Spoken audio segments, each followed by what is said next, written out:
As 2023 winds down, I'm joined by Jimmy Church of Fade to Black Radio for a discussion of what 2024 may hold in regards to developments in AI, space, science, and of course, UFOs. Welcome to this episode of Mysteries with a History, where you'll be taken on a wild ride into the unknown, the strange, and the mysterious. Like you, I have questions, and like you, I want answers. And with each episode together, we will peel away the layers to look for the truth. Let's bring in my co-host, Jimmy Church of Fade to Black Radio. Oh, you Jimmy. just love doing that, don't you? You No, just see, love I prep you before you. you come in. You just you're what you're like. Okay, right now, let's bring him in. Right now. Okay, Jimmy. So Well, to be fair, from the beginning of I was 2023 doing my until hair. today, the I intros was have gotten a lot shorter. I was doing my hair and stuff. And anyway, Happy New Year, Christina. How are you? What's going on? Things are good. Happy New Year to you too. You look bright and cheery. Are you looking forward to 2024? Heck yeah.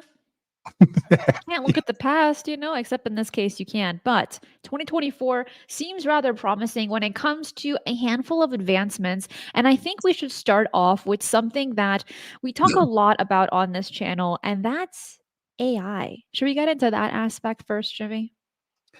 There is so much coffee went down the wrong pipe.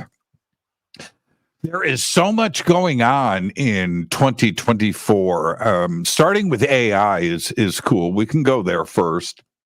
There is so much to look forward to.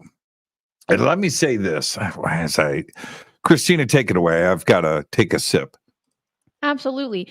So, one of the biggest things that took place in 2024 has to do with significant AI advancements. Now, while ChatGPT came out in November of 2022, it was in 2023 when people really started getting on the bandwagon, started using it, and then a lot of other companies and organizations, I almost want to say, also jumped on it when they saw how, I would say, not just the word progressive, but in the sense of how much it will be used throughout the planet. So Well, starting off, let me add one thing to that, if I may.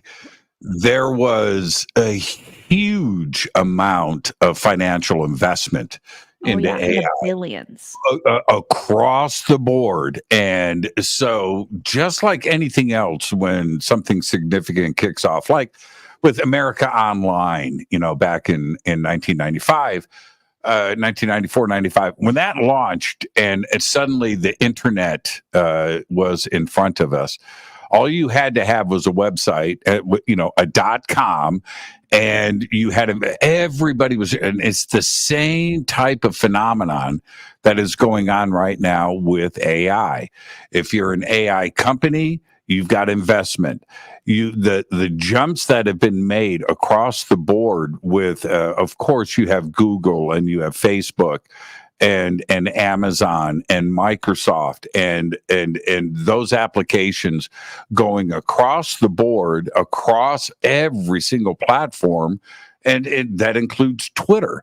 These huge amounts of money have gone into this, and that is part of the incentive for getting ahead of our skis. Right? We're just jumping into this without any consideration of the future or any problems that may result from these very, very, very, very fast advancements, seemingly without any regulation. And so I think that's a big motivation, motivation factor for the way that AI has entered our lives. It's the financial side that includes everything else that you just mentioned. You bring up something that needs to be addressed, and it's kind of referring to the law. How is AI going to be regulated?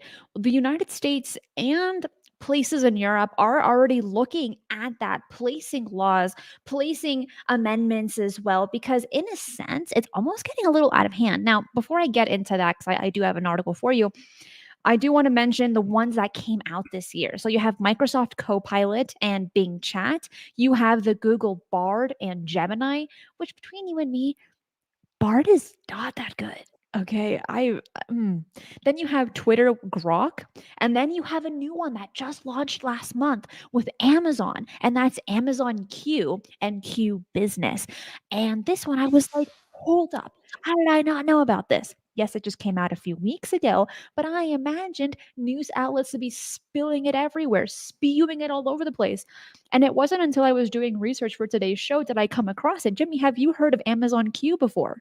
Yeah, it's a new type. Here's the thing. It's a new type of generative artificial intelligence, and it's an assistant that's specifically for work and can be tailored to customers, businesses. But it's targeted at AWS, Amazon Web Services. And Amazon, of course, Amazon Prime and getting boxes delivered. That's what comes to mind first with Amazon. And that's not where Amazon makes its money.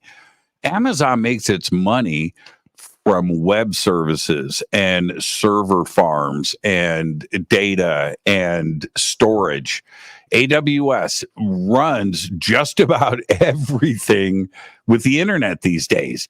And so Amazon needed to obviously jump on the artificial intelligence bandwagon like everybody else.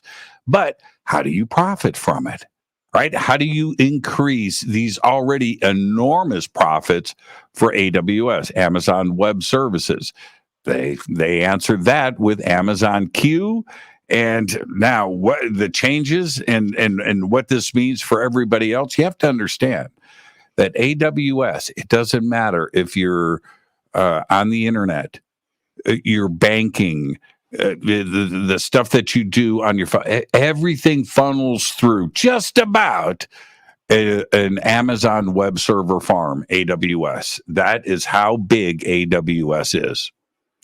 The more you know, because I didn't know that little tidbit about AWS. Something that I do know when it comes to Europe and them making an AI Act, which was just released in early December of this year, where European lawmakers wrapped up a busy policy year, as it is every year all over the world, and they agreed on the AI Act, which will introduce binding rules and standards on how to develop the riskiest AI more responsibly. And it will also ban, quote, certain unacceptable applications of AI, such as, listen to this is really important, such as police use of facial recognition in public spaces. Now, with first of all, that little aspect is really interesting, but we have to kind of bring into this is in 2024, are we going to see more censorship?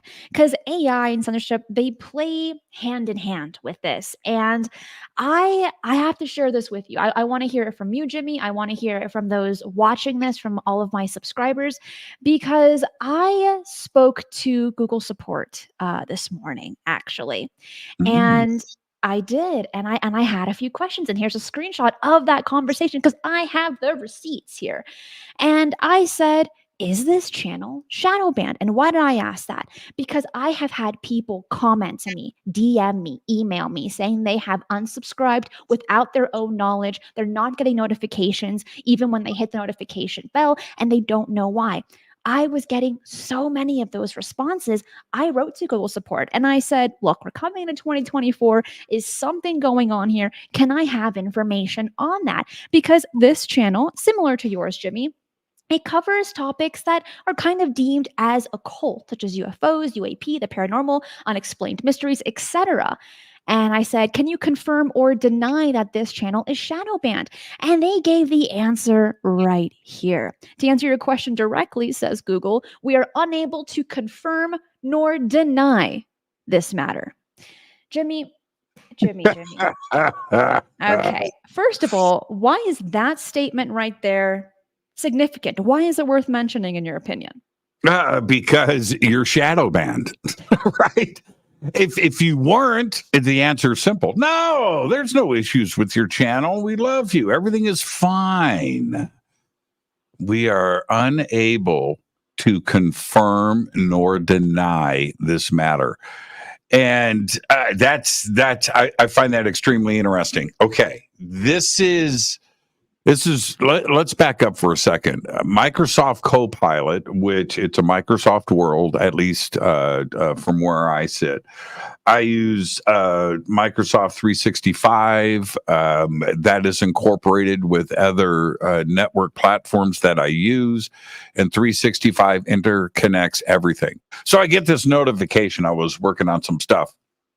Would you like to use Microsoft Copilot and our AI information systems in Bing? Now, I don't use Bing.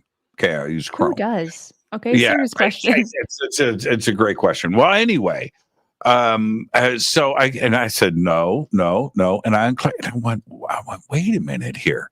This stuff was already activated, and would I like to use it? I had to go back and turn it off. Google Bard and Gemini are both conversational AI tools by Google, and they collaborate together. Bard is this is Google's statement about Bard. Collaborate with Bard to brainstorm ideas, spark creativity, and accelerate productivity. That's how they are advertising it out there, and without it's like reckless abandon, right? Oh, that seems okay. I'm going to go ahead and use this. I think it is a massive data collection tool. And we need to be very, very, very careful about how we jump into this. The Twitter Grok is an AI modeled after Hitchhiker's Guide to the Galaxy. And I love Douglas Adams. I love the movie, love the books. And it's intended to answer almost everything. If you go back to Hitchhiker's Guide to the Galaxy and dealing with Grok, you understand this appeal there to answer almost anything. Far harder, even suggest what questions to ask. Grok is designed to answer questions with a bit of wit and has a rebellious streak. So please don't use it if you hate humor. That is direct. Now, kind of reminds you of Elon Musk, like he wrote that himself. But Well, that's not just that, Jimmy, but what's really funny for those that use Grok is they even have a little one that you can choose that says roast me. So it will go over all of your posts that you posted on Twitter and it will just rip you apart. And it's hilarious. It's so funny. But it will humble you if you don't want to know those things. Twitter's humbled me many times.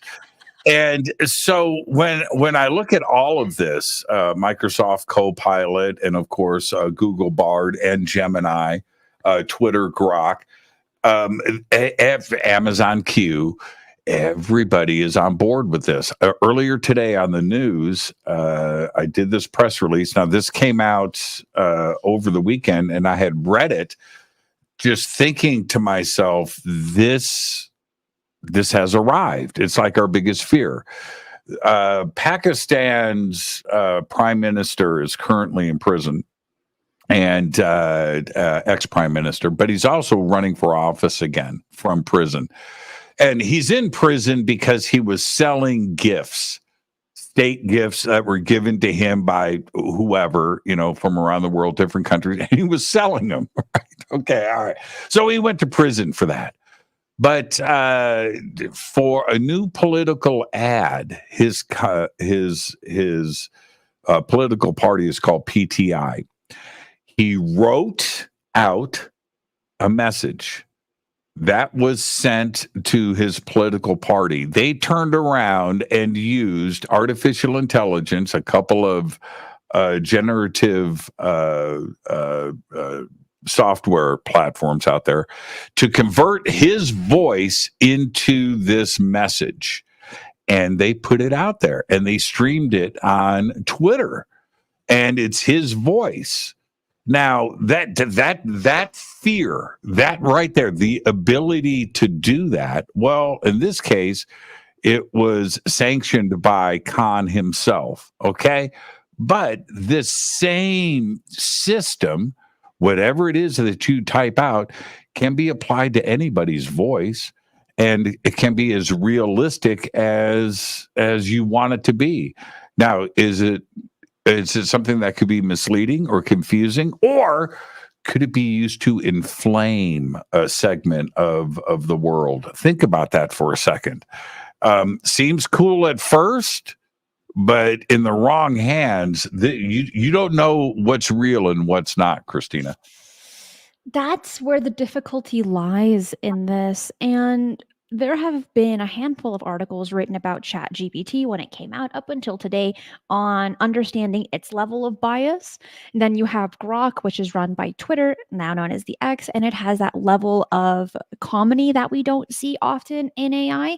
And then you have Bing, which is similar to ChatGPT, but I think I'm not sure because I don't use it that much, their version, but it's very similar to ChatGPT, also has that level of bias in some cases. And then you have, what was the other one that I mentioned? Let me just make sure, just to make sure we're on the same page. And then you have Bard. Okay, highly do not recommend. I've tried using it, and it gets all of the information wrong.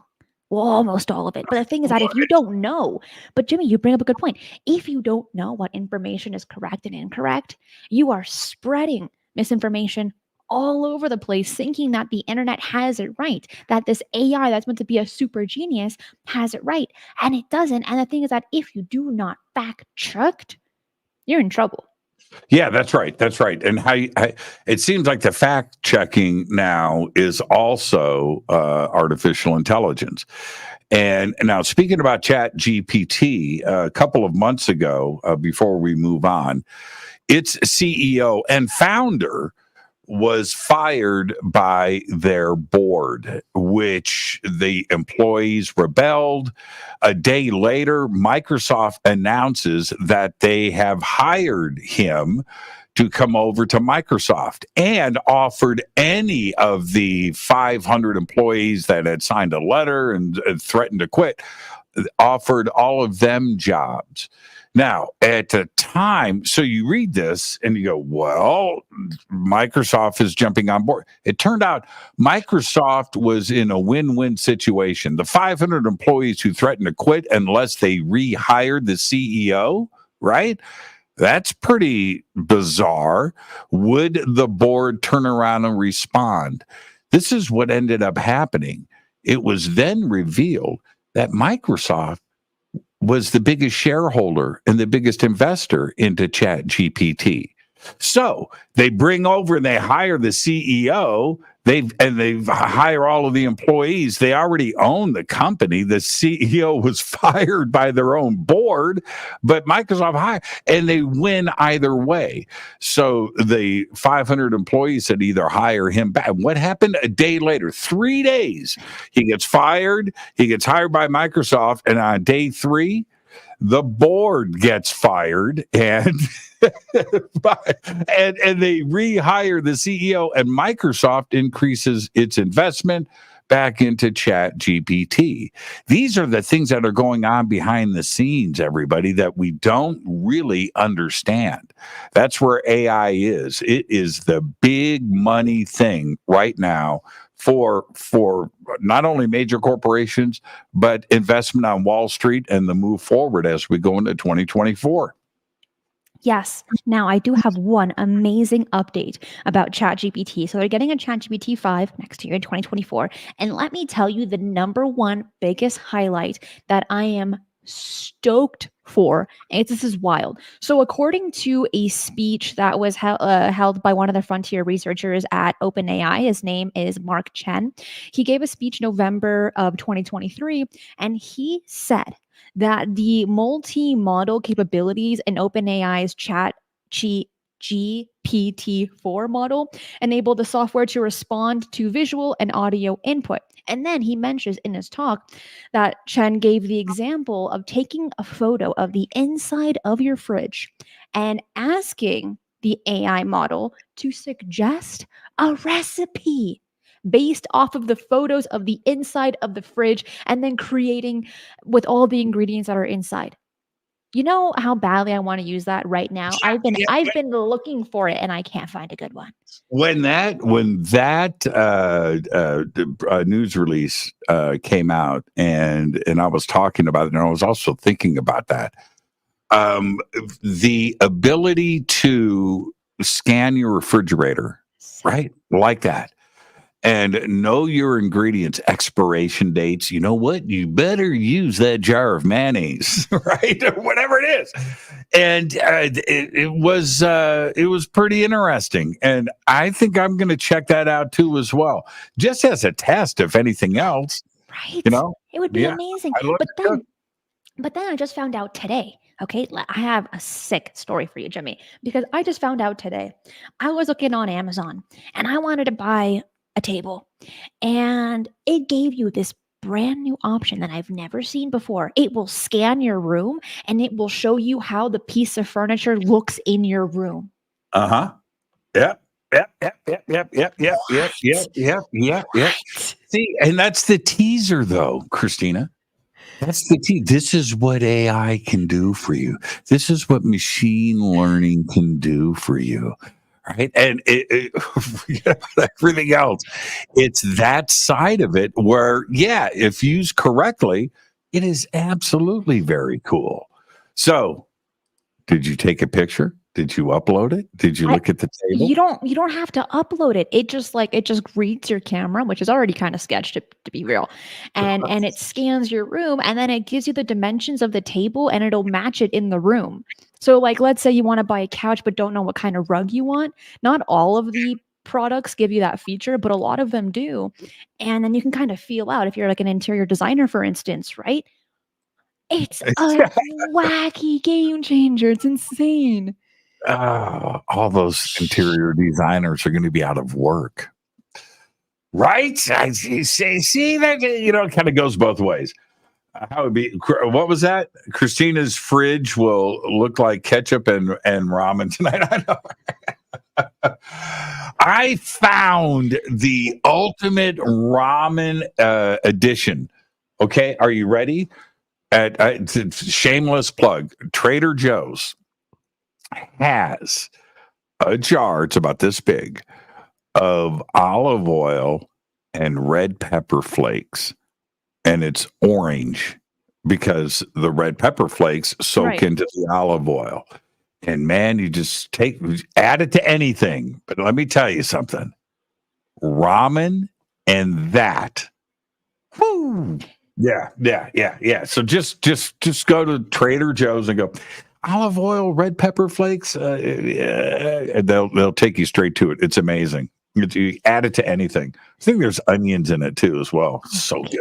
Can't go wrong with onions. So before we move on to our next topic, let me ask you this. What can we expect in 2024 when it comes to AI advancements? What do you think will take place and maybe how will it change our current understanding of reality? Yeah, I think it's going to apply across the board in media. So AI being used to create not only books, articles that you read, the news, your feeds, all of that. Because right now, somebody's got to type, somebody's got to write, somebody's got to think. We're going to see that. But then there's the other part where we are going to see generative AI used in imaging, used in commercials, used in film, used in television, constantly. So I'll give you a quick example, and you may never notice this. You're shooting a TV show, you're shooting a movie, and you do a take, and it's not perfect, but the director is thinking to himself, "We can fix that with AI. Let's move on." So now you're watching the film. So now, instead of doing 20 takes of something, you do two, maybe you do one. And then later in post, you go in and fix it with AI. It's going to save the production companies a ton of money. But the people that are working on the film, now let's say you do 20 takes. That's a union shop that is now in overtime.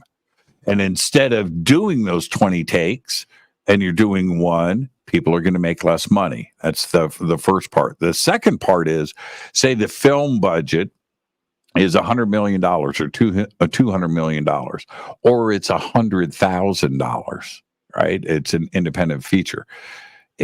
All of that can now shrink. So your budgets are less and you are more productive, but less people are being paid, including the actors. So we're going to see a ton of that moving, I mean, so fast going into 2024. That's what that actors strike was all about. No, it was about AI writing scripts. And correct me if I'm wrong, because I didn't really care for it between you and me, but I'm pretty sure that's what the strike was about. There were two strikes: actor strike, writers guild strike. Both were overlapping with this AI situation. And the actors part of it, which is what I'm referring to here when it comes to AI, let's say I just pull out a name, Kiefer Sutherland, right? Okay, so Kiefer has got a new TV series out, and then there are scenes in the TV series where Kiefer didn't shoot. They used his face, right? And AI, you would never know. Now, does Kiefer get paid for those AI scenes or not? And that's what the Actors Guild strike. Yeah. So it's a very, very big deal. And the point, before we move on, we've got so much to cover today. But the point about all of that, I was reading about that. I live in Hollywood. I'm reading about this. And then I'm on Reddit, and I see this thread on Reddit about this particular series that I was in the middle of watching, and a specific actor in one of these scenes didn't shoot the scene. And I was like, wait a minute, I just saw that episode. What are they talking about? So I go back and I watch the episode, watch the specific scene, and I said, no, that was really him. And what I think Reddit's got it wrong. And then I stopped and went, oh, it fooled me. Oh, crap. That's where we are. And then I understood the whole Writers Guild and Actors Guild position on this, where I thought everybody got it wrong. I was all ready to post like, no, man, that was really him. That's the crazy part. I went back, Christina. I watched that scene like 5 times. There is no way that you would know that it wasn't the actor. I don't want to say the specific part. It was the Writers Guild strike and everything. I don't want to get specific here, but it's here, it's arrived, and it's going to be everywhere as we move forward. That's insane. See, I was not even aware of that little detail just because I wasn't keeping up with that strike by any means. But when you put it in that context, it's very relevant to what we're talking about today. And of course, if that were to take place as it is now, it's going to cause a lot of issues in the near future as it is in this point in time. Here's the point, though. Would you care? Do you care? It's entertainment. One of the best things, or one of the things that I enjoy the most, is a really good CGI fight in a movie, right? Transformers. What? Well, you know it's not real, but do you care? No, it's entertainment. So I'm asking you, if one of your favorite actors act, and you find out later that they didn't even act in that scene, but you enjoyed the scene, right? Do you care? Does it matter? It would, for the majority of people, it would only matter if it affects you, right? Now, if you're watching it merely for entertainment, as you gave that as an example, for the majority of people, no, it wouldn't bother them. But when you begin to see the consequences of it, that's when it can turn into an issue. But if you're not familiar with the topic as a whole, you're watching a movie, you're watching a TV show merely for the entertainment, just like cartoons, okay? Yeah, That's an get example. I get that. I get that. But okay, so now let's do a complete flip here. Okay. Okay. Production studio goes to Tom Cruise and says, Tom, we want you for this next film for $50 million. Crazy. Tom's like, cool, man. Great script. When do we start shooting? We're not. We're going to use an AI version of you, but we're going to pay you $50 million.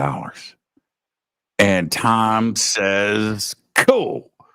So he gets his 50 million. The world gets a movie, says starring Tom Cruise, right? Right. But he doesn't shoot a single scene. Oof. Does that matter? Does that matter? Does that matter to, is that really Tom Cruise? Or do we care? I'm telling you, that is the future. There's no way we can stop it.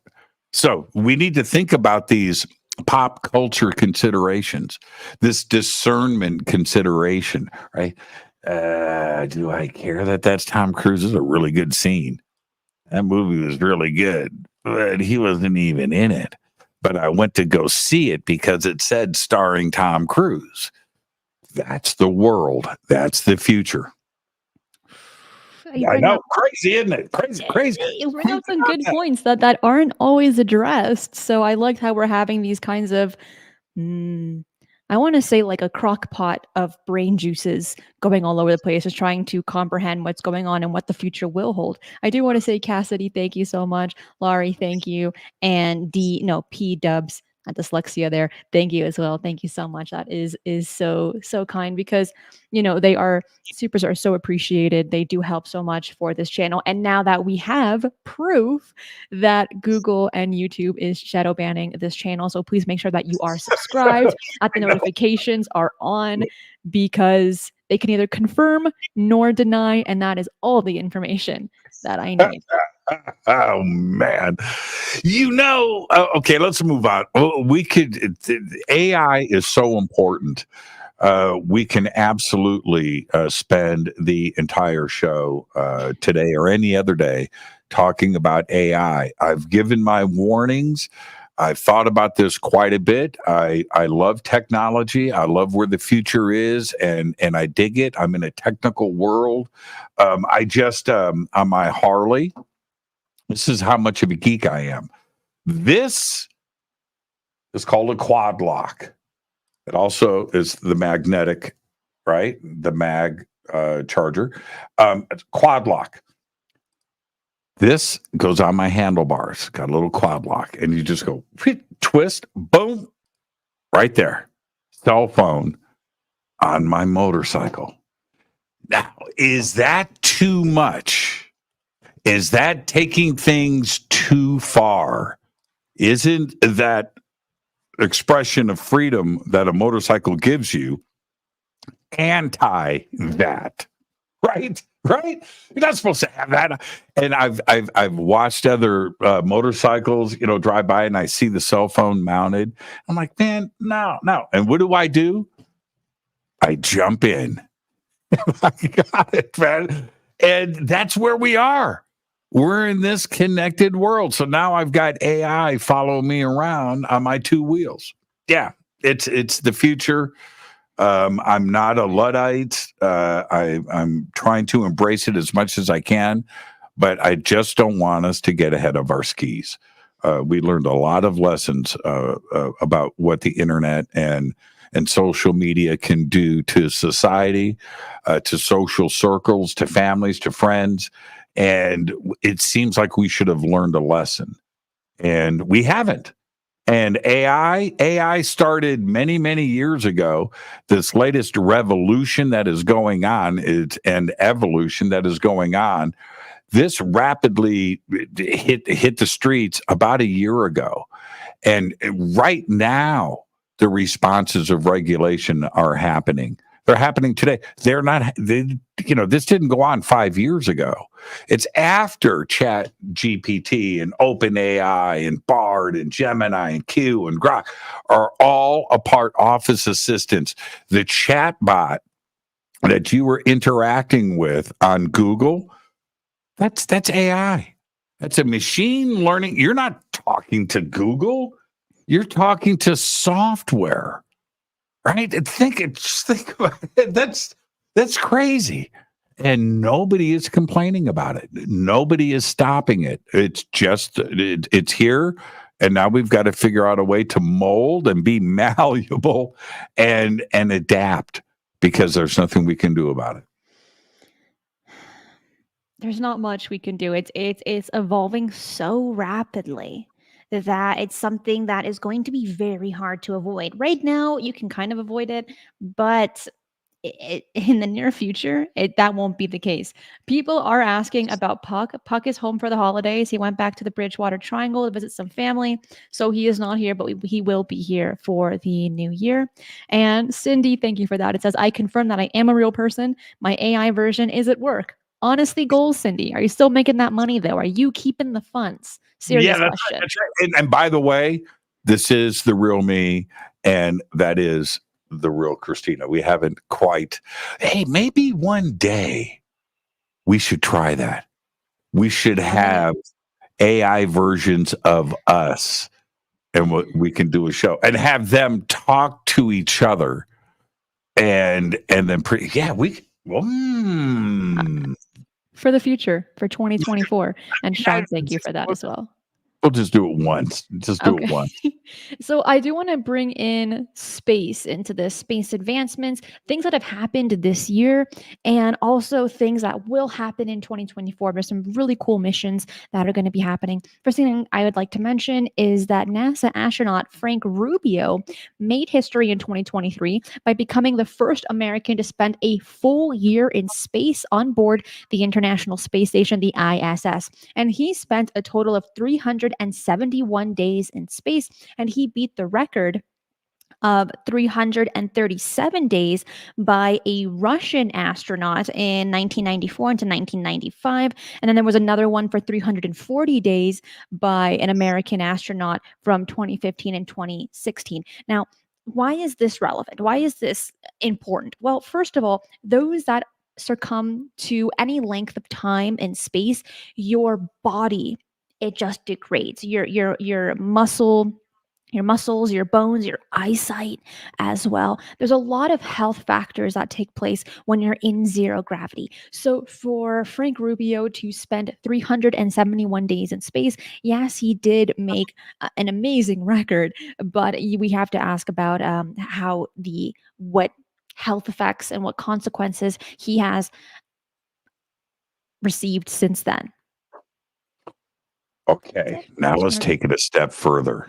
Let's do it. What would happen if a woman got pregnant in space and the baby develops in zero gravity?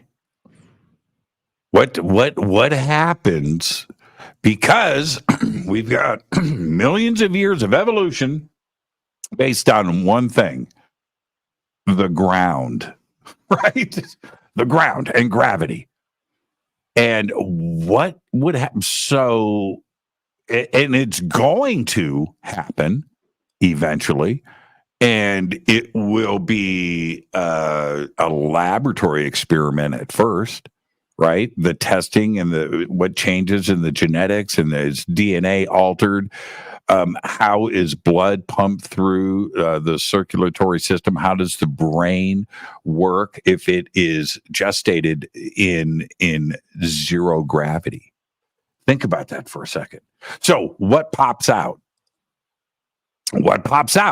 So when we talk about the effects of microgravity and zero gravity on humans, right? You get taller by a little bit, and this happens, and your muscles degrade, and your bones aren't as strong, and that's why they're constantly working out so they can mimic those efforts that happen on the surface of the earth. But what would happen to a newborn baby if it goes to term 9 months in space and then is born? Right? I and it's going to happen. It's going to happen. And there are medical professionals at NASA sitting around discussing this. Asking the Absolutely. real questions. Yeah. It is going to happen. Now, there's a TV show called For All Mankind. Everybody should go and watch it. It's on Apple TV. It's amazing. Watch every season. And I'm in the middle of the newest season now. But it's about the colonization of Mars. Eventually, that's this season. The first few seasons deal with the 60s and the 50s and the 60s and the 70s. But anyway,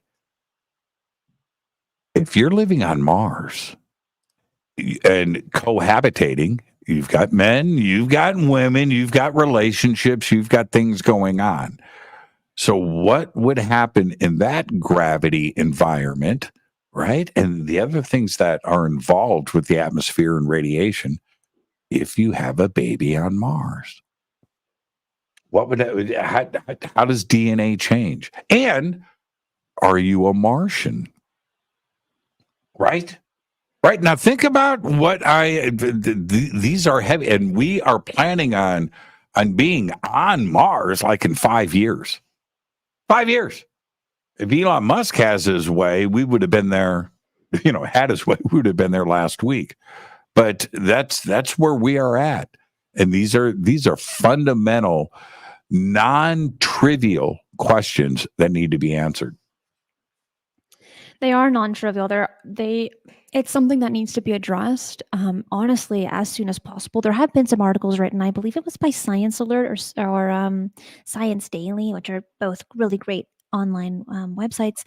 But with those, they bring up that question because at some point it is going to happen, and it will happen in the near future, because we are aware that the Artemis 2 mission will take place in 2024, where there will be 4 astronauts touching the surface of the moon yet again after, so it's what, like 1970 something, and I have it. 72. Jimmy, you drank your coffee today. You I are on the flipping ball. All right. Okay. Just 1972. bam, bam, bam. Well, So okay. So let's do, I'm looking at the clock. Let's go through some of these missions that are planned for 2024. First up, and one of the big ones, and I keep going back to Arthur C. Clarke on this. This is a big deal. What? I want to know which one you're going to talk about. I'm excited. Europa Clipper. Yes, I'm so excited for that one. Big deal. NASA's Europa Clipper will conduct a detailed reconnaissance of Jupiter's moon, Europa, and investigate whether the icy moon could have conditions suitable for life. Its launch date, everything is happening, by the way, it seems like in the fourth quarter of 2024. Launch date of October 2024. This goes right back to Arthur C. Clarke, 2001, A Space Odyssey, Jupiter, 2010. The year we made contact, also by Arthur C. Clarke, all dealing with Europa. And so we get a message back from ET that says, all of the universe is yours to explore. Europa is ours. Leave Europa alone. And how far back that goes, and the prediction of Europa, and that's it. This is finally happening in October of 2024. This is a big deal. Oh, it is, and it's so exciting. And for those that aren't familiar with Europa, don't worry, it's okay. But the reason to why this is so incredibly significant is that not only are they looking for potential life, but Europa likely harbors a saltwater ocean, which scientists expect contain twice as much water as all the oceans here on Earth combined. And water equals life, right? So could you imagine alien jellyfish, alien whales, super awesome alien dolphins, right? I mean the expectations and the possibilities are endless. So even though it's going to hopefully launch in late 2024, it will not arrive to Europa until the year 2030. So it's going to be out in space doing its long travel for about 6 years. And I'm hoping here, I don't think we have the information just yet, but I really do hope that on this rocket there will be cameras as it's traversing through space instead of just having it on the satellite that's going to work around Europa. But I'm not sure about that information just yet. Yeah, and what they're planning on, they're called cryobots. And so part of this mission is looking at the icy surface, but cryobots, which are used here on Earth to melt through glaciers, right? And they melt the ice before the ice can freeze. It melts the ice in front of it. So they want to take that. It's called a cryobot probe, and they want to take those to Enceladus and Europa. Because the ice there, yes, deep below the ice, there is what we think is salt water and oceans, but we got to get to it. Conventional drilling take forever.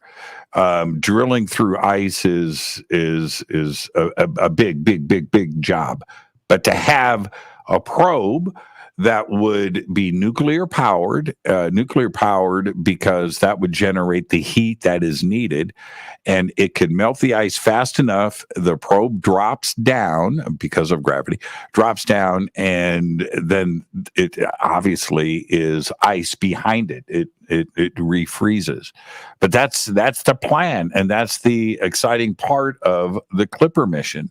Now, what is down there? If let me just theorize on something. One of the reasons why you and I are talking right now is because of fire. We were able to control fire. Once that happened and we could control fire, everything else kicks off in human evolution. Can you evolve as a species underwater? Because fire is an issue, right? Fire is an issue. So, what kind of intelligent species? Dolphins are great.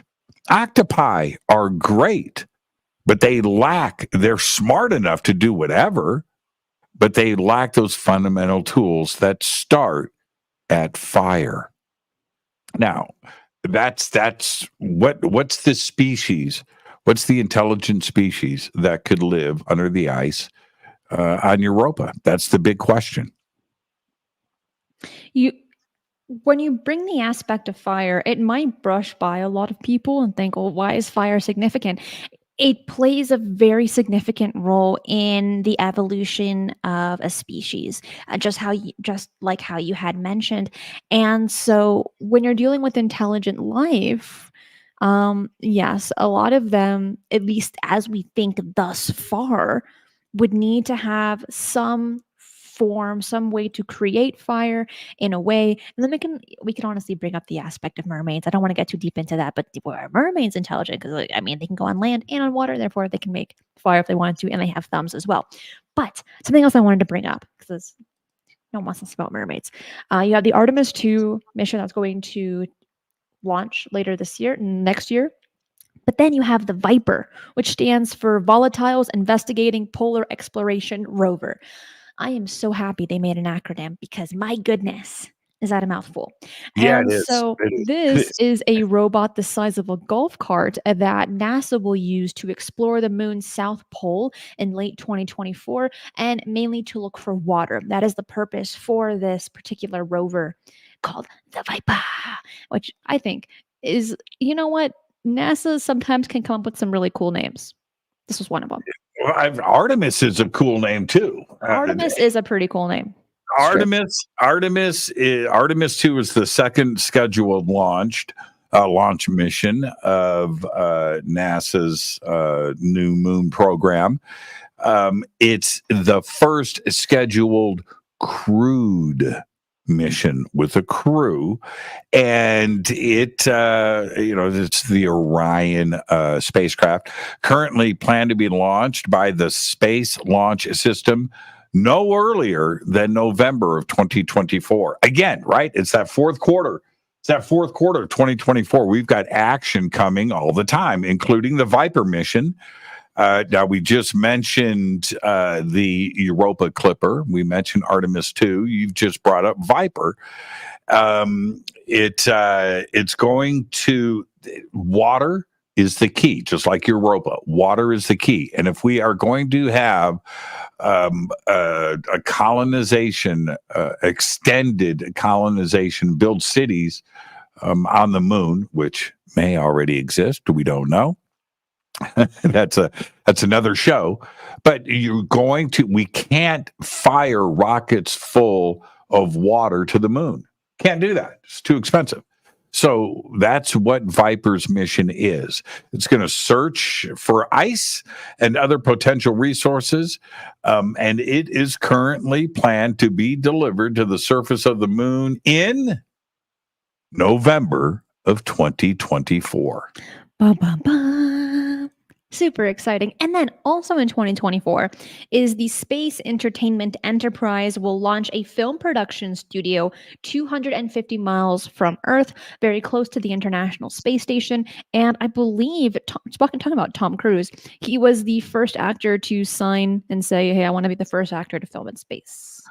Will it be the real Tom Cruise? Really? Will it be the real Tom Cruise?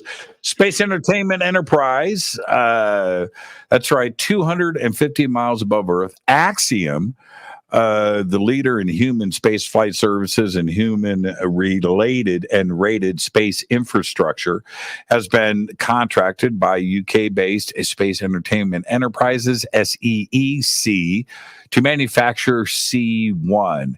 This is an inflatable space station module targeted for launch to the Axiom segment of the International Space Station at the end of 2024.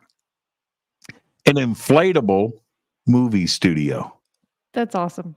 Yeah, That's so awesome. Totally cool. Do you think, okay, so Tom Cruise signed on. That was a big deal, right? It was. So does Tom Cruise fly on SpaceX to the International Space Station into the New Sea Studios to film Mission Impossible 6? I'm just saying. Yeah, right? Which is a film in itself, just that journey getting there. That's right. Oh, absolutely. 100%. What kind of insurance is applied to that? I'm talking about an insurance policy, right? All actors are insured. All movies are insured, right? So can you imagine the underwriter? Now, wait a minute. What do you guys want to do? Tom Cruise, right? We're going to launch him to the ISS.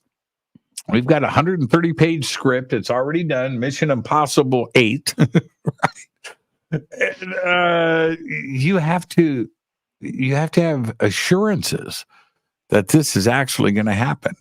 Now, there's that part. But if you're Tom Cruise, do you do it? Oh, it's a once in a lifetime opportunity, and to be the first, you're making history. Now, also with the Space Entertainment Enterprise, at some point they do also want to launch influencers, YouTubers, and people that do like vlogs and stuff to also go up there and to share their experience. So while they're starting off with one of the most famous actors of all time, they're going to start kind of making it a little bit more accessible to, I wouldn't say your everyday people, but to your more mundane kind of people. Do you do it? Right? I'm up there floating around River Moon Coffee, right?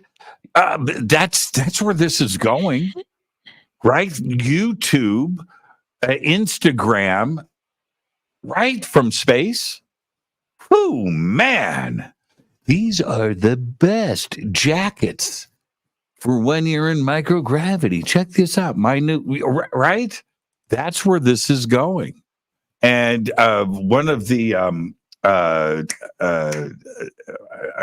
I guess you would call it travel influencers, right? People that travel around the world from different beaches and driving their Ferrari in Monaco.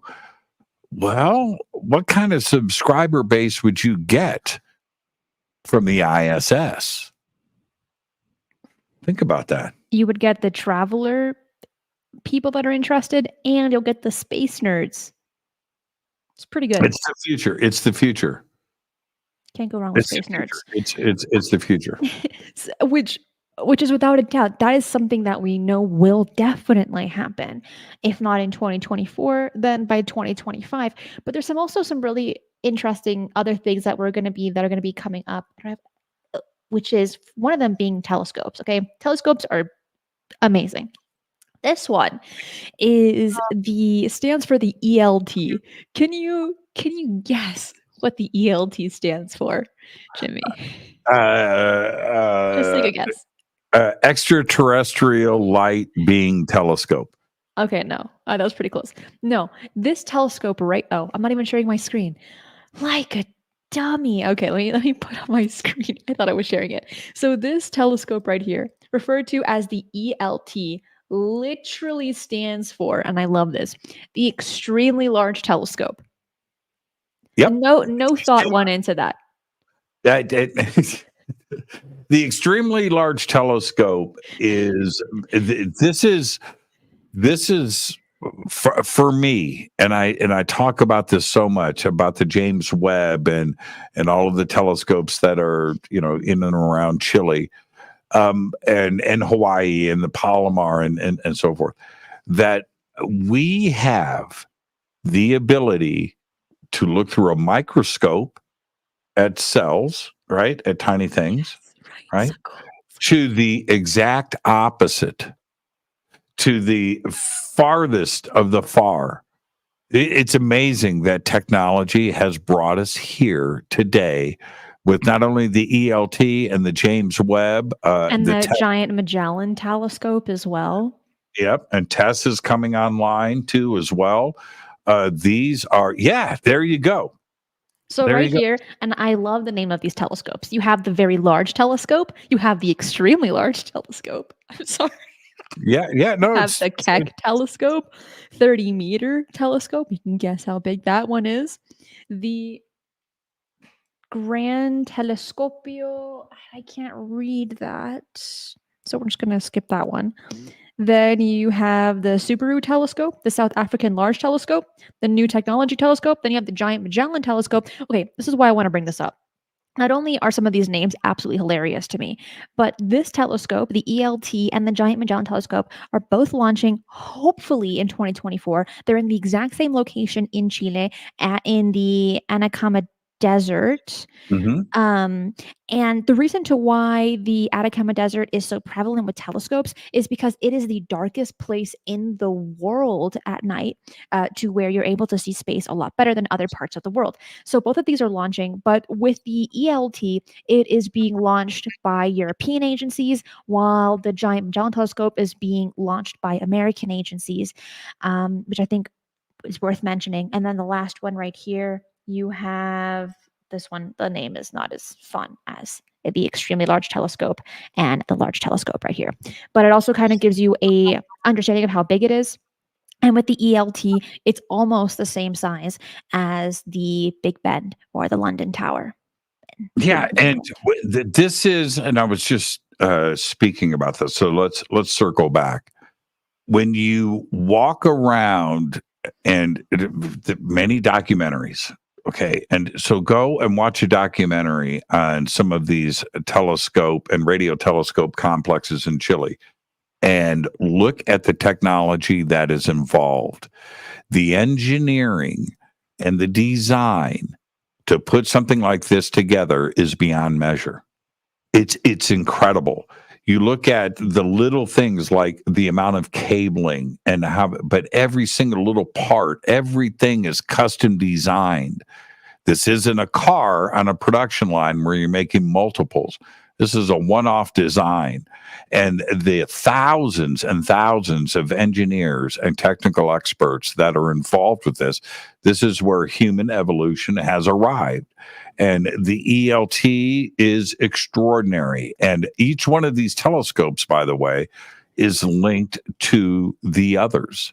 So they are able to now combine images, and you have telescopes around the world locking in. The first photograph that we took of a black hole, it was 9 different telescopes that had to all photograph the same area of deep, deep, deep space at the exact same moment.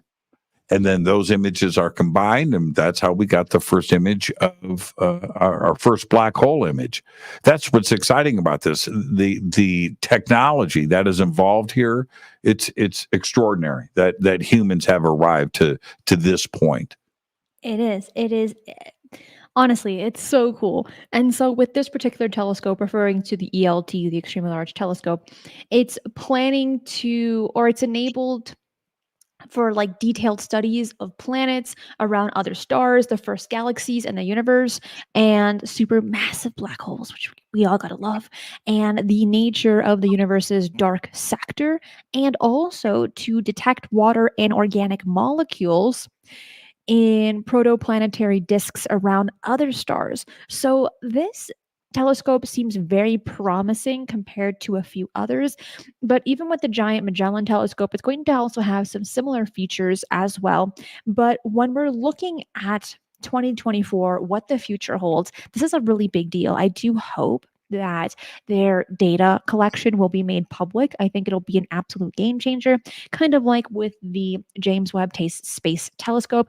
While not all the information has been made public, at the very least we can guess that the information that has been made public, it's changed the idea of our evolution of the universe and cosmology as well. It's scratched a lot of heads. It's made people re-question and revise how the Big Bang started and getting more information on that. So I do hope that the Giant Magellan Telescope and the ELT will also make some groundbreaking discoveries, and I almost want to say it shatters our current understanding of space so that it can evolve and be better. Because when you have such a strong foundation, but maybe that information isn't necessarily all true, it's amazing to find and create new technology that makes you re-question what you first believed were fundamental pieces of information that created your foundation, when in reality, it was all wrong. Well, that's exactly the point. That we now in 25 short years, that's it, 25 years, we went from no exoplanets, none, we hadn't detected any yet, to now the ability to look into the atmosphere of planets that are light years away, hundreds of light years away, dozens of light years away. Do you know how many miles are in a light year? Do you know how far that is? It's a long ways. And people, they throw light years around like it's nothing. You can't see the ability to look into the atmosphere of a distant planet anywhere is unbelievable. And we do it now like it's nothing. And a That's light year, it is. And a light year is 6 trillion miles for 6 those that trillion, wanted to know. 6 trillion miles. Think about that. Think about that kind of distance. And we are actually able to look into the atmosphere and look for those key things called technosignatures. We want to look at carbon emissions. We want to be able to detect that. If there is an intelligent species, right, and they've got a factory that is doing what we're doing, smoke billowing into the air, we want to be able to detect that. and see that. Here's the caveat. Here's the strange twist, and then we'll move on. We got to talk about disclosure. Here's the strange twist. When we are looking with the ELT or the James Webb Space Telescope at a distant exoplanet, we are looking at that exoplanet back in time. We're not looking at them in real time. So let's flip it around. Here we are, right? Doing this show live from two different cities and the technology that is involved with that. But if an ET civilization is looking at us with their own ELT, right, their own James Webb Space Telescope, and they're looking at us from 10 light years away, what are they seeing? 100 light years away. What are they seeing? How about 1,000 light years away or 2,000? These are very short distances in space, in the universe. Well, if they're 2,000 light years away, they're looking at Earth 2,000 years ago. They're not seeing you and I. They're not seeing Teslas driving on the freeways. That's not what they're observing. And so if it goes back 50,000, they're looking at Stone Age man. They're looking at the previous ice age. And if you push it back even further than that, they're looking at dinosaurs. Right. So the closer you are, the more accurate and to the now that you would be seeing us. So that's why looking out at a techno signature for another planet that is 1,000 light years away. Yeah, it's an incredible. But are they still there? Right. Are they still there? We fly a mission to the planet that's got the techno signature. And we arrive and we see that they blew themselves up in a nuclear war, or the planet got hit by an asteroid, right? It could be anything, but that's the whole twist to all of this is that, yeah, we are looking into deep space, but we're also looking back in time. Yeah, we're looking at the past. So then would you say that you're a time traveler? Yeah, absolutely. 100%. Yeah. Can never go wrong with time traveling stories and TV shows. They're the best. Okay. Number one. Number two, next to Father Ted. Okay. Now we're getting into our next aspect here. And that is obviously UFO disclosure. What is going to take place in 2024? We've been given, I want to say promises. We've heard rumors, but what's going to happen? My expectations when I'm comparing it to 2023, they are in some respects high. Are they incredibly high? No.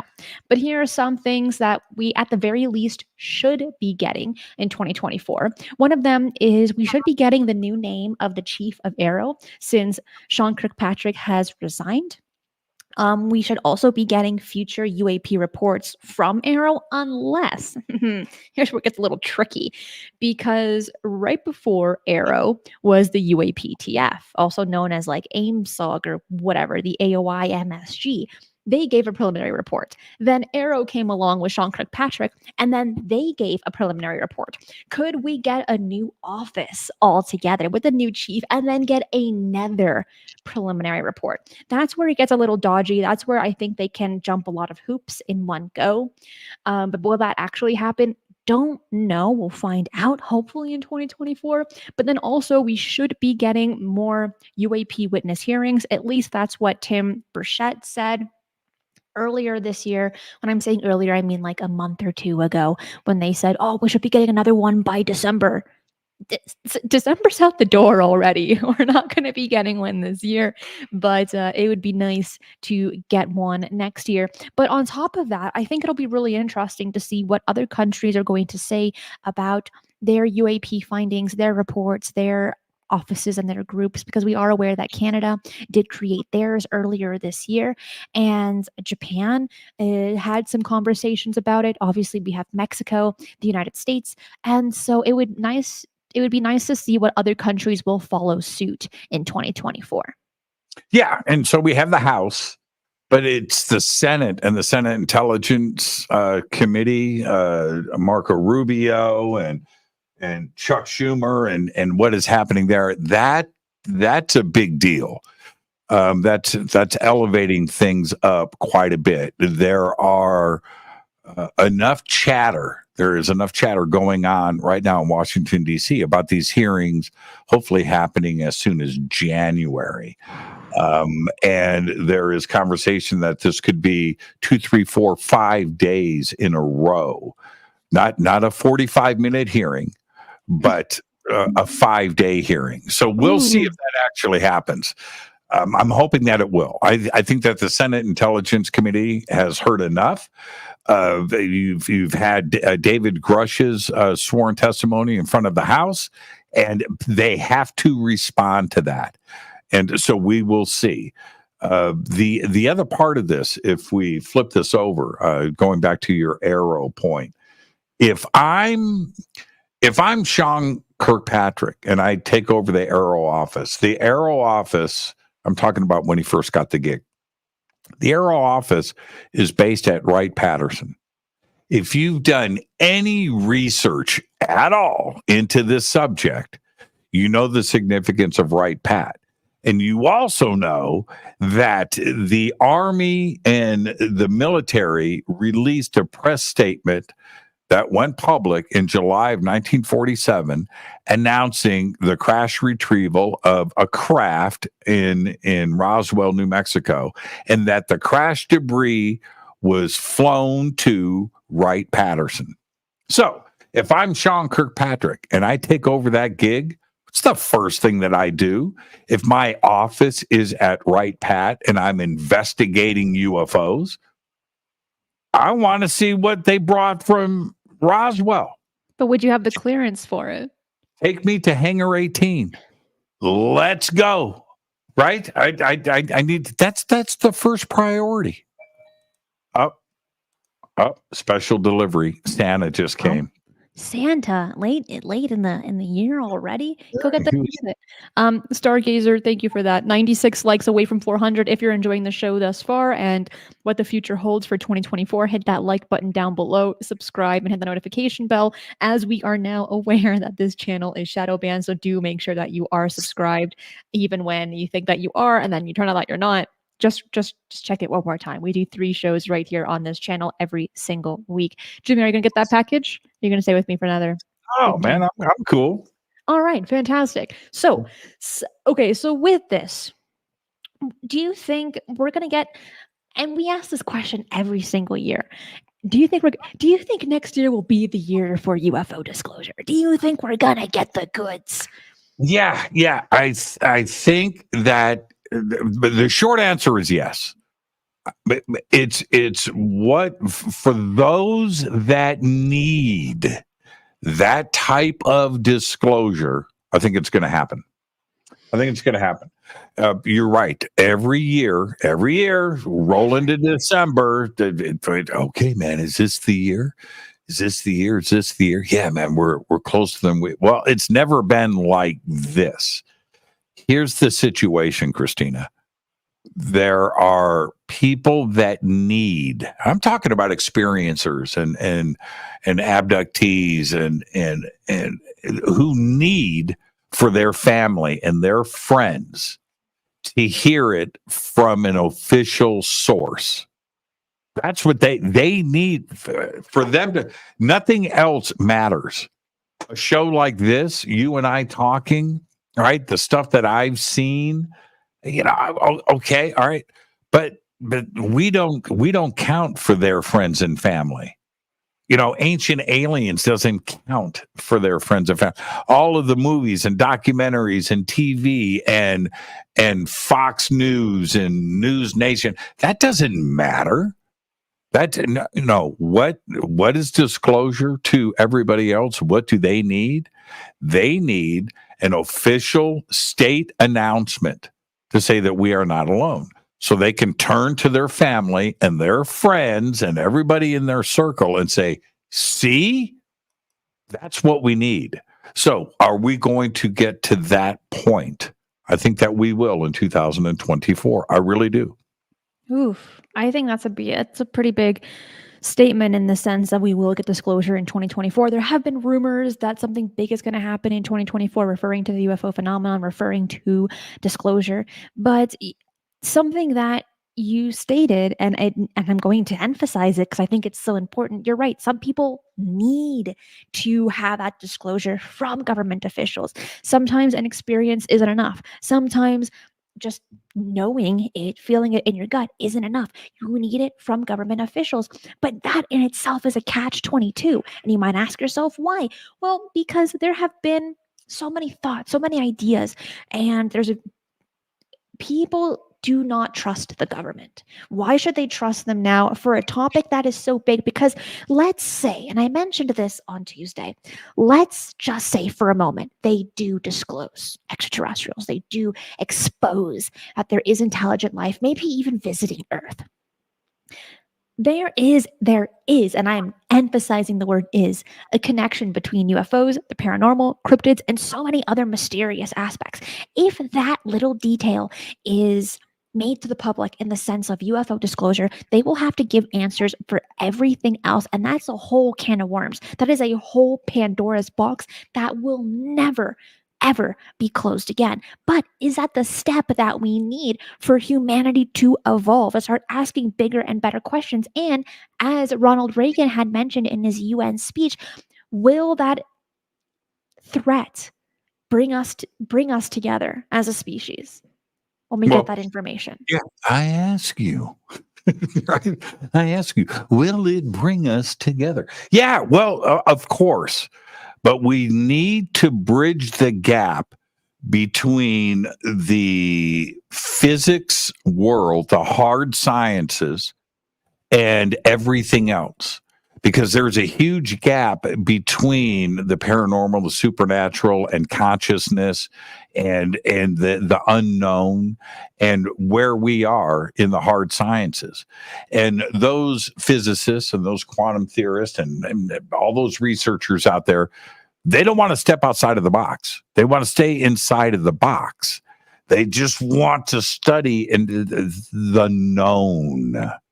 Okay. If that announcement happens, then all of those physicists out there and all of those researchers out there, the astrophysicists, the theoretical physicists, all of them now have permission to go outside, to think outside, to go outside and put all of this together. Because if you look at the universe, here's the universe, here is the observable universe. Our amount of knowledge of that is nothing. It's nothing. It's not, we don't understand anything. Even the Big Bang Theory now is actually being seriously considered Mhm. to not have happened. Which is a huge deal. Deal. That's a huge deal. So it just the one concrete thing, right? The one thing that we had was that the universe was 13.8 billion years old, and Einstein backed it up and backed it up and backed it up, and it took it as far back as and the answer is 13.8 billion, and that was the start of time. That was the one thing that we had, and it seems that has gone poof. Because the James Webb Space Telescope says that the universe might be twice as old, being Twice as old. 26.8. Or infinitely old. Maybe we've just always been here.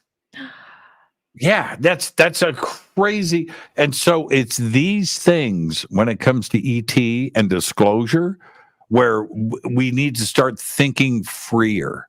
We need to open up the sciences. Consciousness is like the craziest thing. And let me explain why.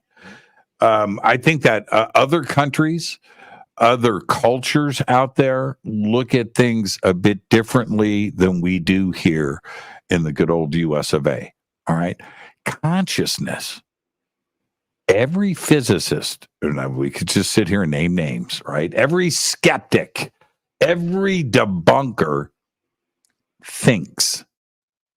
Every skeptic, every physicist, every debunker hopefully tastes and hears and thinks and has happiness and sadness and anger. They all experience these things. It's called consciousness. but they won't study it. That's the one they all can argue. The reason why you can argue with somebody like me or somebody like yourself is because of consciousness. So don't tell me that it doesn't exist, because it does. It's really that simple. And that's what ET can bring to the table. We can hopefully understand what drives the universe and what makes things connected. Entanglement, Christina, entanglement is the one thing in quantum physics that is so science fiction, it's beyond science fiction. And that is two particles on the opposite sides of the universe can affect the other in real time. Not at the speed of light, instantly. Right? Now, wait a minute here. Einstein said, right? and nothing travels faster than the speed of light. But how can entanglement be a real thing? Well, if it is, then consciousness needs to be discussed, because apparently the atoms in my brain, the particles in my brain can interact and connect with the particles in the brain of an ET species that's 1,000 light years away. What? It's the same thing, isn't it? Particles are particles. What's the difference? And what if ET arrives and it starts to have this discussion? Yeah, this is how we get it done. Okay, let's talk about this. And that's where we are. And that's why ET and disclosure means so much to humanity. We understand so little. We know a lot, but we actually know nothing. And that's what disclosure brings to the table. And that is the best quote from one of the best philosophers, being Aristotle: to know all is to know nothing. But while we think we understand so much, we do not. And we might ask ourselves, why is that the case? Why, if you walk up to somebody and you attempt to get an answer from them of something that's kind of difficult to explain, they'll say, I know the answer, but I don't know how to explain it. And the reason to that is that when you were once a child, you were going through that why stage. Mommy, why is the sky blue? Why is the grass green? Why? It drove your parents mad. So they said, just stop asking me questions, shut up, read a book, pick your nose, look at your iPad, whatever, right? You do the same thing in school. Your teachers say, you will not ask me questions, you will learn this curriculum, and your answers are there. But there's still so many gaps. And at this point, when you reach adulthood, you have learned to not ask questions, but instead to just pretend that you know what is going on in order to properly, in your mind, go through the world and telling yourself, I already know everything, because if I ask, it will humiliate me. It will shame me. I will get rejected, and all of these little things. And it all goes back, it all trails back to our childhood, when in many ways we were not given the proper opportunity to ask those bigger and better questions. Because during that time frame, you want to understand your environment, the world, the universe. And many people, not everyone, they lose it in their adulthood. They lose that passion, they lose that curiosity, that inspiration.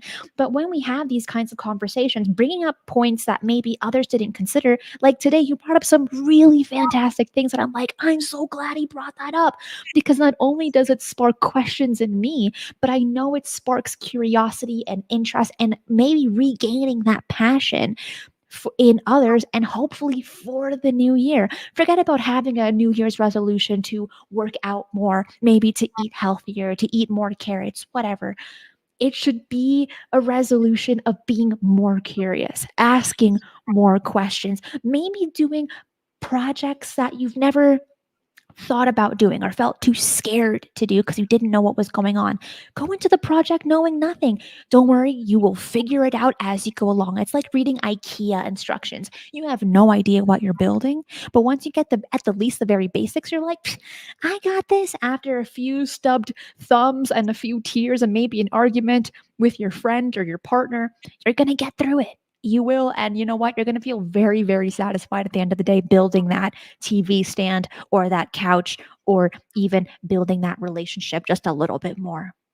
Well, that's exactly why, right there. That's exactly why the James Webb Space Telescope or the ELT or Artemis, yeah, these are the Europa Clipper.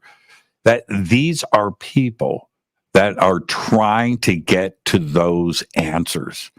And if we listen to those that don't care, right, that are living in an existence of not wondering about or pondering about what may be out there, then life would just be going to work, right? That your mission in life is to just earn a paycheck, pay your taxes, and die. That there isn't anything else out there to think about. And if we didn't do that, we wouldn't have discovered these exoplanets, right? These things wouldn't happen. To rationalize and to constantly, if you see something strange in the sky and you're listening to somebody's rational explanation of it, it's a play on light. It's a reflection in your iris. It's a bird. It's the right.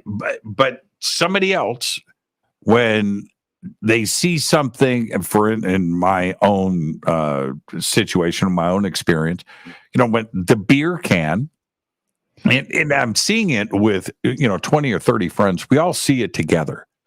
But if you had some skeptic, somebody there, they may not even see it.